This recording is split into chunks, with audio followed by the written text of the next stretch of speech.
iki do gagas karo awakmu apa ora? Kowe iki do nyawang karo githokmu apa ora? Kowe iki mung batur-batur kok delangap-delangap. Ucapmu ning Kedaton Negara Ngamarta. Werkudara ki arep dikaya ngapa kuwi piyai? Kuwi bendaramu, ora sapenakmu dhewe tau une-uneke. Tru. Padha loro mungsuhe saiki, Tru. Iya. Kowe njagani Werkudara, aku tak njagani iki. Ratu Valentine. Lho. Ratu Valentine. Aku iki ping kuwi awake kuwi. Bagong saya kurang ajar karo aku. Saiki ngene bae, kowe baliya. Ngenteni nek wis rampung Yai Prabu Ndrawati nambak rengkaning perut sing Dwaraka. Wis lak mecicil, Bapak. Sing dibutuhke saiki kok.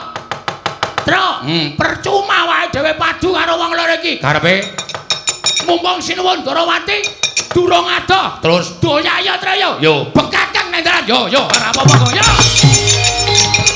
Ponokawan Bagong Padhararja sak praptamu.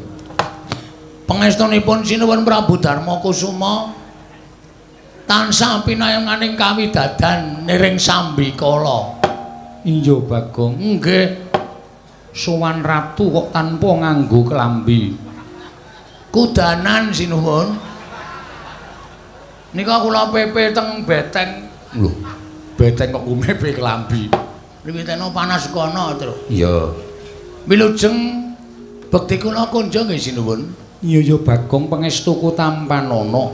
Kula pun dinggo jimat paripen dayanana ing kasantosan. Prayoga nunggun mulungguh sampun boten kirang prayogi. Ponokawan Petro Padhararja sak praptamu. Sinuwun Mandura. Ya. Wilujeng den bekti kula kunjuk. Ya, pangestuku tampanana. Nun inggih sanget anggen kawidadosaken jimat. Ponokawan Bagong Padhararja sak praptamu. Pangestunipun Sinuwun Mandura wilujeng bekti kula kunjuk. Ya, tak tampa. Mung kowe tak kandhani. Nggih. Ratu kuwi dudu omahmu. Kedaton iki bak tata krama, nganggo pernatan ora sapenake dhewe. Kowe sowan ratu tanpa nganggo klambi, mongko tanpa nyembah, tanpa ndodhok anggepmu apa? Kowe iki dadi patuladaning para kawula nadyan kowe midrajating batur. Ning kowe iki baturing para Pandhawa, kowe panakawaning para Pandhawa. Kawula iki do nulat karo cak-cakaning panakawan, ora sapenakmu dhewe. Iki ngopo ta iki? Kowe kuwi lho, Kowe kuwi.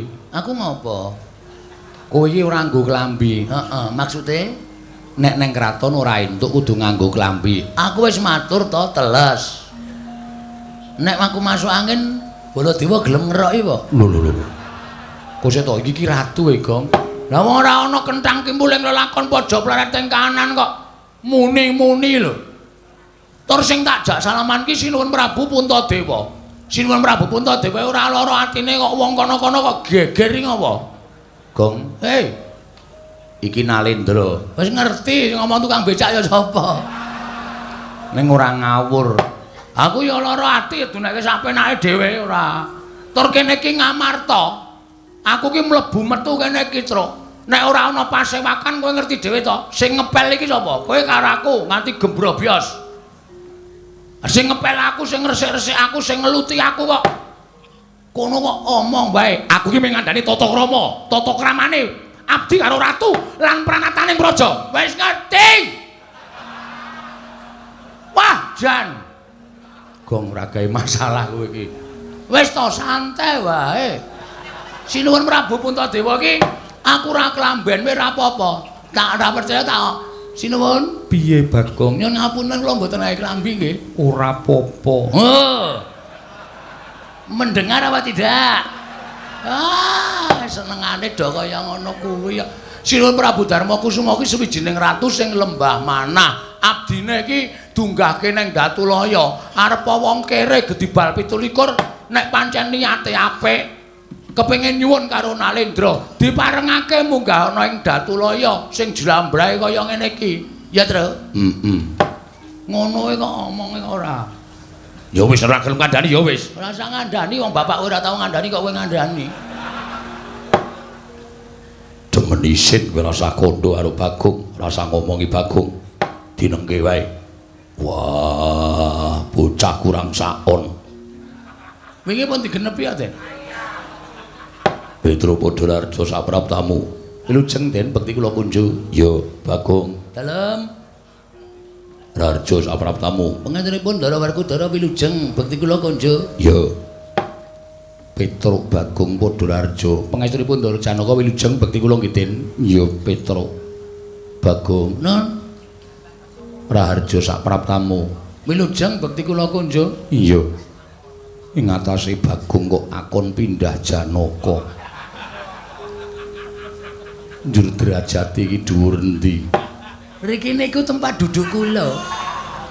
Lah sampean kok ngenggoni? Nomor kursi pinten? Lho, nomor kursi pira? Padhake ora. Wis-wis Janaka ora dadi ngopo. Koko Prabu Kasinggihan. Petro dalem. Ana apa Petro apa sowan saka karepmu dhewe? Apa diutus bapakmu Semar? Saderengipun kepareng ngaturaken tebah Siti Sekul binuntel ing ron klapa. Apurenta mbok bilih wonten lepat kula anggen kula mun jatusa Maduka Sanata. Iya Petur ora dadi ngopo. Matur sembah nuwun. Dungkap angka kalih kula namung badhe caos suwuninga sinuwun.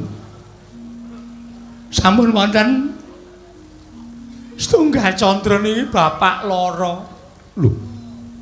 Bapakmu nandang ruga. Nggih. Pun boten purun menyat saking peturon. Ming meneng mawon.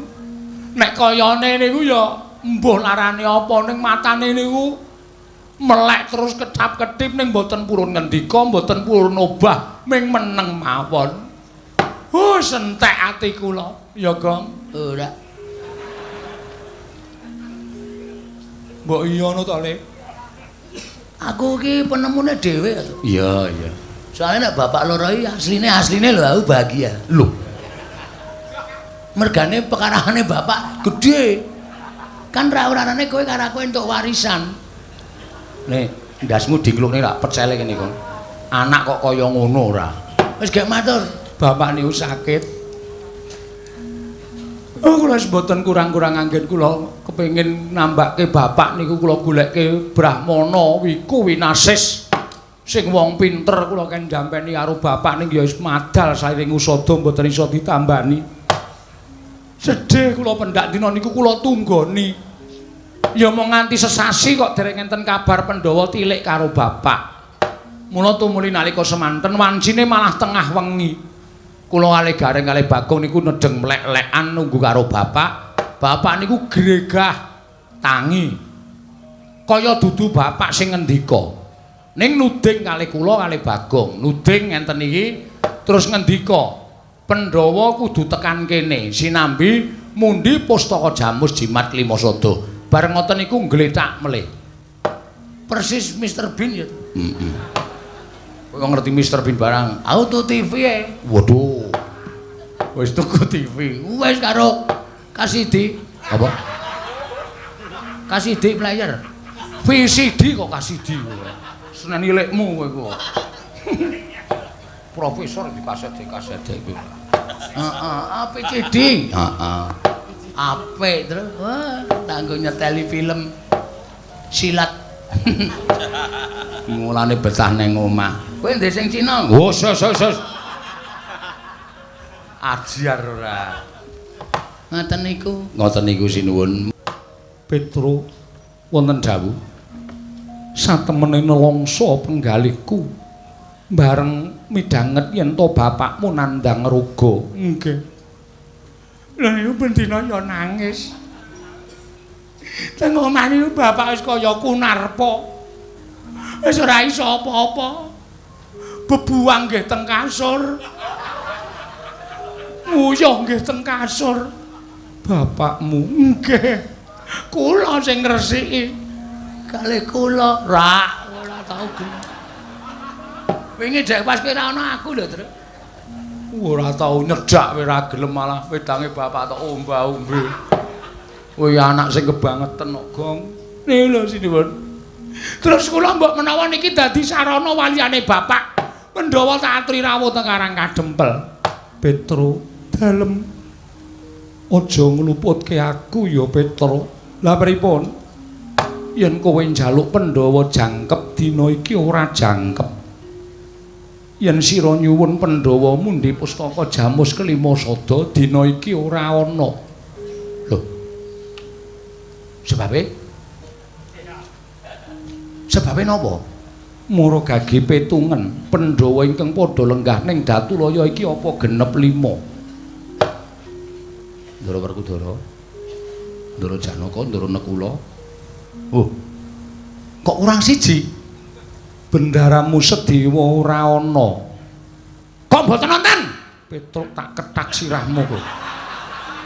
Kaget aku. Yen ngapunten ayo. Kaget kula ki yo. Kok dadi Ndara Sedewa mboten wonten iki pripun? Gong. Ndara Sedewa ora ana. Lho, le nyarekke jam pira? Ora paham cah iki. Tegese ora ana iki ora ana ning Pasewakan. Hah? Ora ana ning Pasewakan. Lho. Endi? Iki lagi arep tak rembug le. Wah, jan iki kok dadi kanane. Ha iki nek nganti ora genep 5, Pandhawa ora rawuh ning Karang Kadempel, bapak mati lho, Tru. Ha iya. Kanane kaya ngono e. Piye iki? Sik, ngenteni Sinuwun Prabu Darma Kusuma. Mula aku matur karo kowe, aku kandha karo sira. Aja ngluputke aku. Lah terus kok kanane kaya ngenten panjenengan pembareping para Pandhawa kok nganti Pandhawa godhang kurang siji niku lho kon ngluputke sapa? Petruk. Nggih. Sing nundung bendaramu Sedewa apa pun bendaramu Jodipati. Ndara Werkudara. Iya Petruk. Sebabe Koko Prabu Ndarawati rawuh kepengin nyuwun ngampil pustaka Jamus kelima sada. Kabeh padha sarujuk amung bendaramu Sedewa ingkang ora mathuk lan ora cocok. Merga rumangsa pustaka kuwi aja nganti pisah kaliyan para Pandhawa, pusaka kuwi dadi panguripaning kawula Ngamarta. Yen pusaka bakal diboyong ning Ndarawati, bendaramu ora sarujuk, tumuli dadi cengkah rembug lawan bendaramu Jodipati. Gempung penggaling bendaramu Werkudara, tumuli bendaramu Werkudara nundung kelawan bendaramu Sedewa kon lunga saka negara ing Ngamarta. Merga Sedewa ngukuhi pustaka Jamus kelima sada aja nganti lunga saka negara Ngamarta, Petruk. Ngoten to? Iya, Petruk.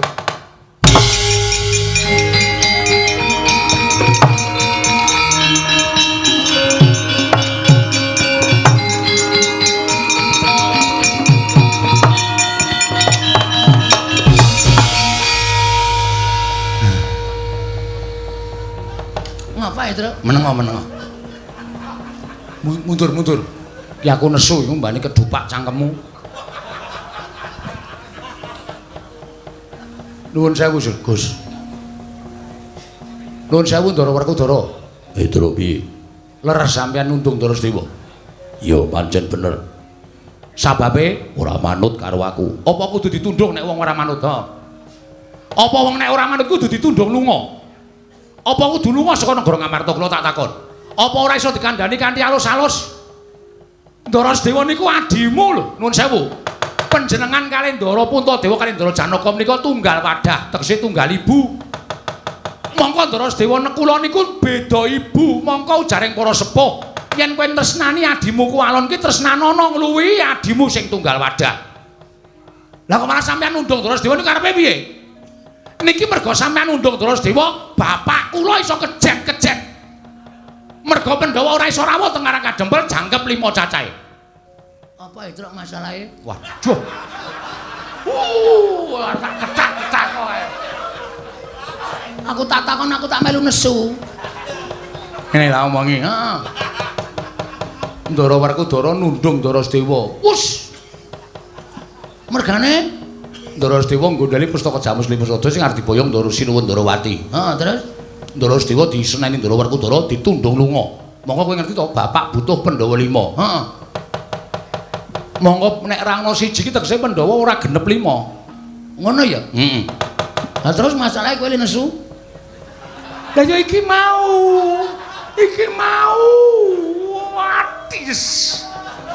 Ora ana ketoke ora ana sing nggo nesu e, Tru. Ndara Werkudara nundung Ndara Sedewa. Heeh. Merga Ndara Sedewa nggondhali pustaka Jamus Lima Sada. Ndara Werkudara duwe penemu pustaka diparingke Sinuwun Ndarawati. Betul. Ndara Sedewa terus ditundung mergane wani karo Ndara Werkudara. Terus Ndara Sedewa lunga. Heeh. Lah ya iki nesune nggo nendi?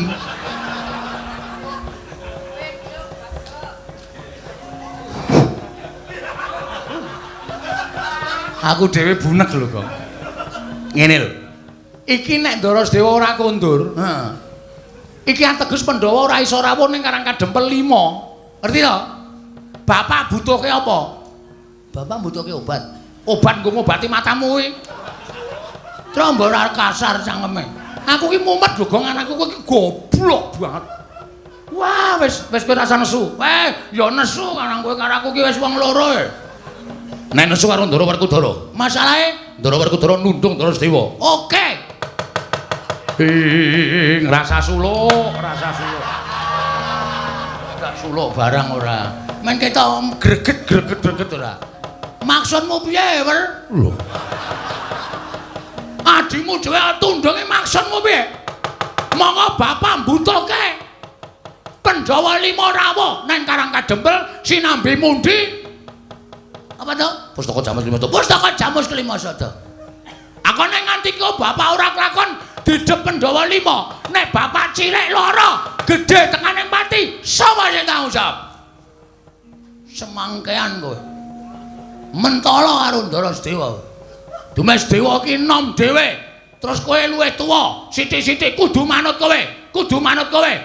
Ora selawase wong tuwa ki bener. Semangkean ora. Kowe iki nesu karo sapa? Werkudara. Kok ngerti aku? Siramu nutupi kok.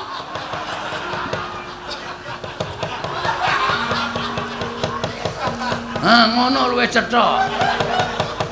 Ratu kok kon mengleng iki lho. Ora ana ratu kok kon ngene iki ora ana.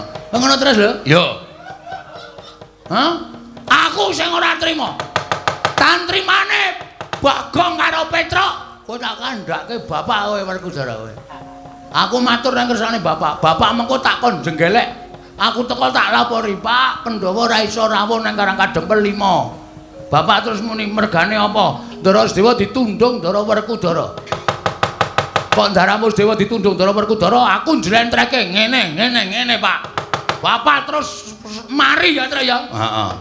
Bapak mari nesu, ndaraku ke pancen njaluk dikandhani tenan. Nesu nang Jodipati. Pancen bapakmu arep nesu arep aku kon mara. Ora wedi ya, Tru. Liyane. Pamane apa? Nek bapak nganti nesu karo sampean, bapak ngetokke kekuatane bapak. Kekuatane bapakmu apa? Apa ya? Ambu. Apa kekuatane? Apa ayo? Aku ora ngerti kok. Yaiku kekuatan lahir lan batin. Kowe cilaka nek nganti kena kekuatane bapak. Pun pokoke kula mboten trima perkara niki. Kula ya ora trima. Tak kandhani. Kowe tak kandhani do iso ora? Kowe iki do gagas karo awakmu apa ora? Kowe iki do nyawang karo githokmu apa ora? Kowe iki mung batur kok dlangap-dlangap. Ucapmu ning Kedaton Negara Ngamarta. Werkudara ki arep dikaya ngapa kuwi piyai? Kuwi bendaramu, ora sapenakmu dhewe tau une-uneke. Tru.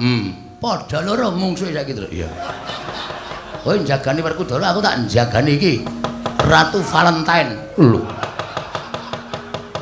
Ratu Valentine. Lah kuwi ping kuwi awake kuwi. Bagong saya kurang ajar karo aku. Saiki ngene bae, kowe baliya. Ngenteni nek wis rampung Yai Prabu Ndrawati nambak rengkaning perut sing Dwaraka. Wis lak mecicil, Bapak. Sing dibutuhke saiki kok. Tru, percuma wae dhewe padu karo wong loro iki. Karepe Mumpung sinuwun Ndrawati durung adoh. terus Doya ya, Tru yo. yo Bekakang nendaran. Yo, ora apa-apa kok. Yo.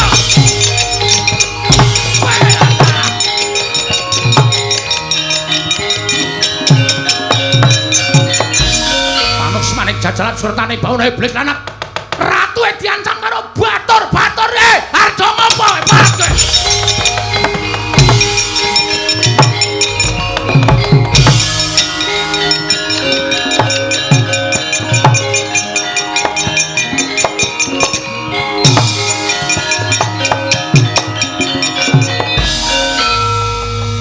Janaka kok tingak-tinguk arep ngopo? Kula bingung piyambak Koko Prabu. Teka lampanipun kados mekaten Koko Prabu, kula mboten mangertos kedas kados pundi. Yayi, Werkudara lan Koko Prabu Mandura sajake mirang sarta miruna kelawan Panakawan. upama dadi panca bakah pisan ya Dimas. Pisan aja nganti dadi daredah antaraning Koko Prabu Mandura lawan Werkudara lan Petruk apa dene Bagong Kyai.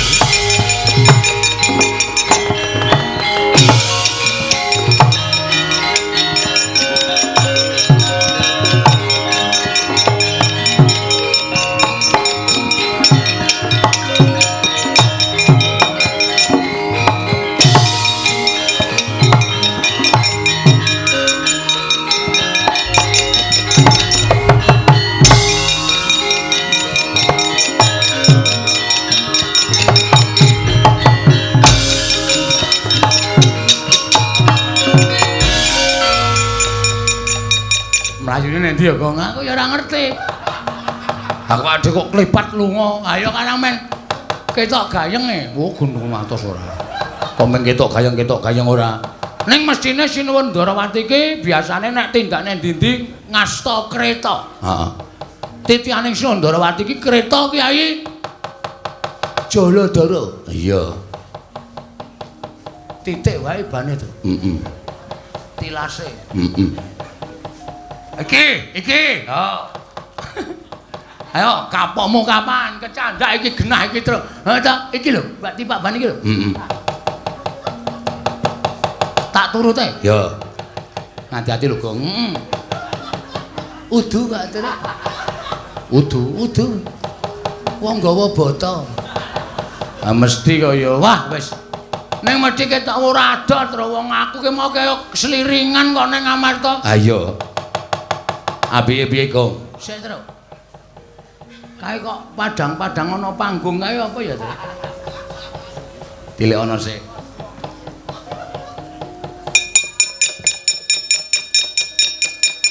Apa Gong? Ana pentas limbukan. Nonton sik apa piye? Yo.